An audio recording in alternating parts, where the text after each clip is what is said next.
All right, I want to go over a quick tip about it's about like 24-bit and 48 kilohertz.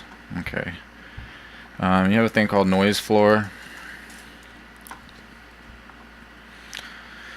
In signal theory, the noise floor is the measure of the signal created from the sum of all the noise sources in one signal. So if you're like using gear and all that stuff, you're gonna have a noise floor. On digital systems, you tend to not have those, but not as much, but it's still there to some degree. It's just not as noticeable. Sometimes people prefer to actually generate an artificial noise floor to give it that hum, or maybe a warm tone to try to make it sound like it comes from a machine or a board. So you're trying to get a low noise floor, but sometimes it can make it sound more natural. Some people like it. It's up to taste. Depends on the person. Depends on the producer. Depends on the engineer. All that stuff.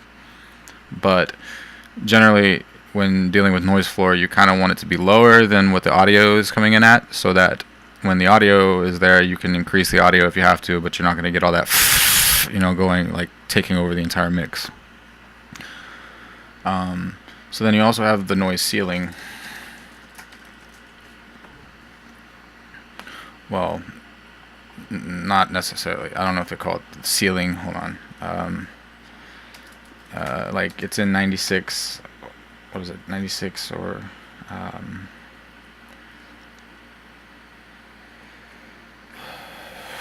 48. Okay, so it's 48 kilohertz. There we go. Noise ceiling. 48 kilohertz. That should be around 96 dB, I believe. I don't know why it's not bringing up anything. Maybe I'm not calling it the right thing. But essentially, it's supposed to deal with, like, here, we'll do this. We'll read this.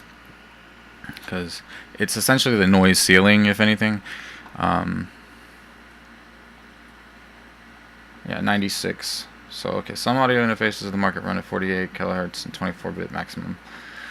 Yeah.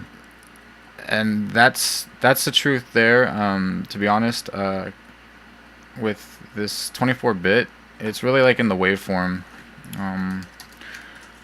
When you're giving somebody audio, it makes these little curves right here more smooth instead of blocky. So like if we do 24-bit waveform, you're gonna see that it's gonna have less of these blocky, and it'll make it, technically more. It'll give it more rate of samples.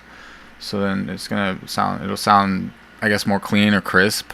But the thing is like when you're sending it to an engineer, they're probably gonna just want it at 24-bit because it's good enough for what we're working with. Because streaming services are usually 16-bit. So they're gonna downplay it. Now, if you want to put it on CD, which we really don't do these days because everything's pretty much streaming, or unless somebody wants to buy it on iTunes or something, then it's probably going to be at 16-bit, maybe 24 if they get some form of a higher quality. Like, I don't know, maybe 32-bit if they're doing FLAC files. I don't know. But the majority of consumers are going to get it at probably 16-bit. So when you see these other, let's see, export settings, if you're giving it to an engineer or mastering, and you're trying to transfer it from there, 24-bit and 44.1 is good enough. Some people do 48, but even that's still overkill. I don't know why you would need this up here. It's not necessary unless you're doing some sort of special audio. I personally don't think that it's necessary. You can do research to see if there's anything that fits your style, maybe. But for the most part, industry standard for this is 24-bit, 44.1.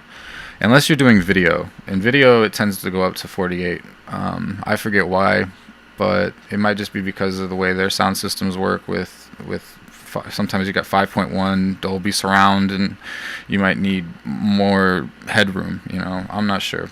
But for audio, as far as I know, 44.1 is good enough when you're bouncing. If you're going to be transferring it to, say, another engineer to let them manipulate the audio in say a waveform which is lossless, doesn't lose any quality, that way they can mix it.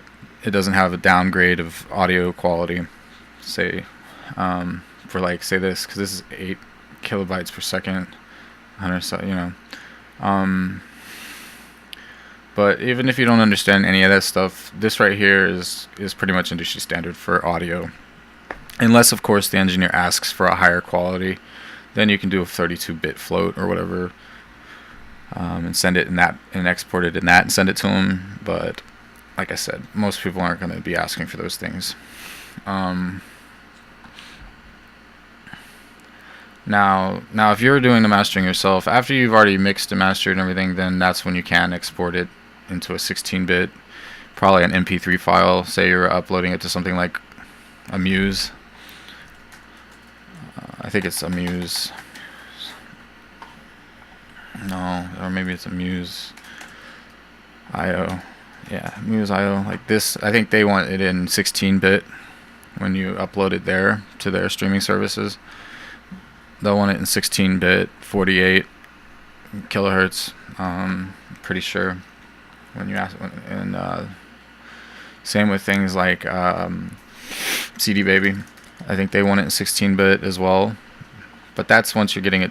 That's for post though. That's, you have the different structures of how you go about it. You have the writing process, the recording process, the production process, whatever. It all goes in order. Then you mix, then you master, and then you go to post. And sometimes post is a part of mastering, but it just depends on how the studio works that you're at, or if you're doing it all yourself, you might do it all from home. So you just have to figure out which one you're doing. So that's what this 24-bit is about, and the 48 is to do with how loud the audio can get. The human ear, what is it? How loud before hearing damage? Let's see, I'm trying to remember. 85 decibels. Okay, so that's 75 decibels here. That sounds less than 70. Unlikely to hear. A lot of rock concerts are like are about right here, and that's why some people are like mad about this, like the noise war or whatever. But these don't heal. That's one thing for sure. We're keeping in mind. So when you're dealing with some of these, like I've met some real pro mix engineers that like they'll wear plugs in their ears everywhere they go. Because this doesn't heal, so that's crazy. Once you lose these, I think it's like a flagella or something. If you lose it, then it doesn't come back. So at least that's what I know. And let's see, but I believe that if you do that 44.1 to 48, one of those, I think that gives you up to what they said was 96 dB. Of like headroom, and 196 was the other one, dB, I think, something like that, which is why it seems to be kind of unnecessary. Like, I don't know, I don't see why you would need that much. Let's see.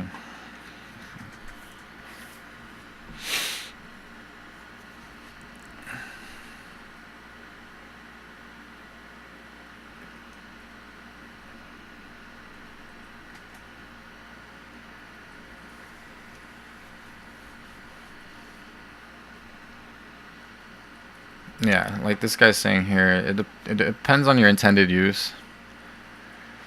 Pro recordings for DVD or home studio demos, okay. My home studio, I'm using M audio, okay, and the rate is 2496. It seems to be good enough for me, as I can get some pretty nice sounding recordings of that. Other people may want something better, but I don't feel the need for that. You have to look at cost and your budget to determine what's best for your needs. Some excellent sounding DVDs that were 2448. So there you go. For example, David Crosby's Live from the Front Row is 2448, and it sounds great. Yeah, because 2448, 2444 is pretty much standard, so it just depends on what you're using it for.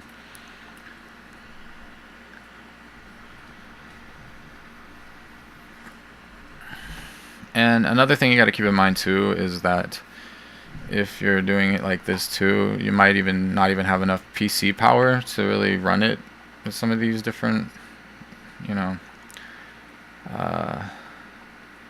it might even take up more data. So 24-bit recording, it's just really trying to figure out if it's going to be even necessary, or if it's something you really need. But I hope that cleared things up.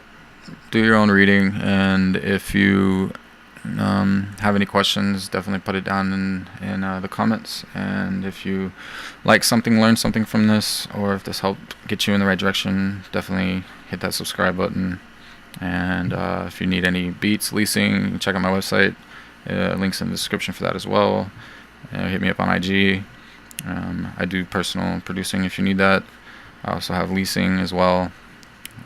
So anyways, take care.